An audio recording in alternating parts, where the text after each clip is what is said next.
Beberapa perampok ini hanya mengandalkan garam, gula, senjata, dan 84 disinfektan. Dengan mudah merampok lemari besi bawah tanah yang dijaga ketat. Cara mereka merampok dan strategi pelariannya sangat luar biasa. Karena perampok lain sibuk menghabiskan waktu, tapi mereka mengembalikan money dengan utuh. Mengambil resiko yang besar. Apakah kalian ingin polisi sebagai pertunjukannya? Kakak ini menggali sebuah terowongan di lokasi konstruksi. Tanpa sengaja menembus sebuah dinding. Dia menemukan beberapa pipa plastik. Pekerja memberitahunya bahwa itu adalah saluran udara. Ternyata di atas mereka adalah NASCAR Speedway, arena untuk mobil mesin V8 berpacu berputar-putar.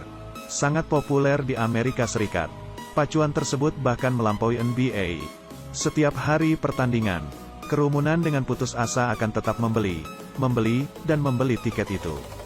Uang tunai langsung masuk ke lemari besi bawah tanah melalui pipa ini. Efisien dan aman. Tiba-tiba muncul ide gila. Muncul di benak kakak laki-laki. Dia memutuskan untuk merampok lemari besi di bawah tanah itu. Jadi dia membujuk adik ketiga dan adik perempuannya untuk bergabung bersama dia. Lalu menemui ahli peledak di penjara. Lao Bai berkata itu tidak mungkin. Jenis lemari besi seperti ini dilengkapi dengan sensor. Hanya bersin saja bisa membuat alarm itu bunyi. Saudaranya berkata itu mudah dipecahkan. Dalam masa pembangunan, sirene dimatikan. Tinggal melakukannya sebelum masa konstruksi berakhir. Tapi hukuman Lao Bai masih 5 bulan lagi. Ini tidak merepotkan kakak. Dia sudah memiliki rencana yang matang. Membantu Lao Bai diam-diam kabur dari penjara pada saat hari H. Setelah meledakkan lemari besi, jangan berpikir akan mengembalikannya. Keyakinan ini membuat Lao Bai tersenyum. Dia memberikan syarat-syarat, harus membawa saudaraku, Adai dan Agua. Kakak laki-laki itu dalam masalah sekarang. Adai dan Agua terkenal orang-orang dengan mulut yang besar. Tetapi tidak memiliki pilihan lain lagi selain menyetujuinya. Setelah persiapan yang matang, 6 orang dibagi menjadi 3 kelompok dan memulai perampokan. Langkah pertama, kakak itu akan menyelinap ke kantor. Mencuri detail gambar konstruksi bawah tanah. Adik gadis itu memelihara kecoa di dalam rumahnya. Mewarnai mereka dengan cat kuku. Langkah kedua, adik kedua sengaja menabrak masuk ke toko. Dengan sengaja masuk penjara, menjadi orang internal bagi Lao Bai. Langkah ketiga, mendekati jam kerja. Gadis itu membeli kue untuk dibawa pulang oleh perempuan gendut itu yang merupakan staf lemari besi. Tepat saat perempuan itu berbagi kue dengan rekan-rekan kerjanya, kakak laki-laki sengaja menabrakkan mobilnya. Menunggu perempuan gendut itu menangani masalah itu lalu kembali ke kantor. Setelah pulang kerja, pintu lemari besi menutup dengan otomatis.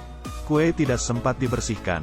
Adai dan Agua bertugas melepas kecoa yang sudah diwarnai itu. Tuang beberapa ke pipa. Kecoa tertarik untuk pergi masuk ke lemari besi karena bau kue itu. Keesokan harinya saat pergi bekerja, perempuan gendut dan yang lainnya membuka lemari besi. Menemukan kue yang sudah dimakan kecoa-kecoa itu. Hubungi tim serangga dengan cepat. Tim itu adalah Agua dan Adai. Dilaporkan kecoa berwarna. Jadi mereka memastikan saluran mana yang mengarah ke lemari besi. Hari pertandingan sangat cepat datang. Mulailah rencana kabur dari penjara. Pertama Lao Bai dengan sengaja minum air yang terkontaminasi. Muntah lalu dikirim ke rumah sakit. Lalu berpura-pura pergi ke toilet. Dan adik kedua datang melalui pintu rahasia di dalam toilet. Bagaimana bisa ada pintu rahasia? Mungkin orang yang pernah kabur dari penjara juga kabur lewat sini. Saat mereka terjebak di dalam truk, menggantung boks kayu yang sudah dibuat sebelumnya di atas truk. Keduanya melarikan diri dari penjara dengan bersembunyi di bawah mobil. Lalu dengan mulus memasuki mobil yang direncanakan. Semua ini tentu saja sudah diperhitungkan matang-matang sebelumnya. Ketiganya langsung pergi ke arena balap. Bos kulit hitam di penjara mengikuti perjanjian itu. Perintahkan bawahannya untuk berpura-pura bertarung. Memaksa para penjaga untuk menutup semua gerbang penjara. Dengan cara ini dokter di rumah sakit tidak akan menemukan bahwa kedua orang itu telah hilang. Di sisi lain, Adai dan Agua menghancurkan stasiun komunikasi. Semua mesin pos di stadion berhenti bekerja. Tidak bisa menggesek kartu dan hanya bisa membayar dengan uang tunai. Ini sangat meningkatkan arus uang tunai di hari itu. Ketiganya akhirnya bertemu di bawah arena balap. Lao Bai hanya mengandalkan beberapa benda sehari-hari. Baru saja merarik alat peledak sederhana. Menuliskan rumus kimia di dinding untuk menjelaskan prinsipnya. Bom itu memasuki lemari besi utama. Meledakkan pipa itu dengan mulus. Kemudian ketiga orang itu menyalakan pompa udara. Hampir menyerupai penyedot debu raksasa. Dengan mudah menyedot uang dari lemari besi. Tapi asap ledakan keluar dari pipa. Staf yang takut memperingatkan semua staf. 2 satpam turun untuk memeriksa situasi. Benar saja, mereka menemukan sumber asap tebal itu. Membuka pintu dan melihat anggota staf.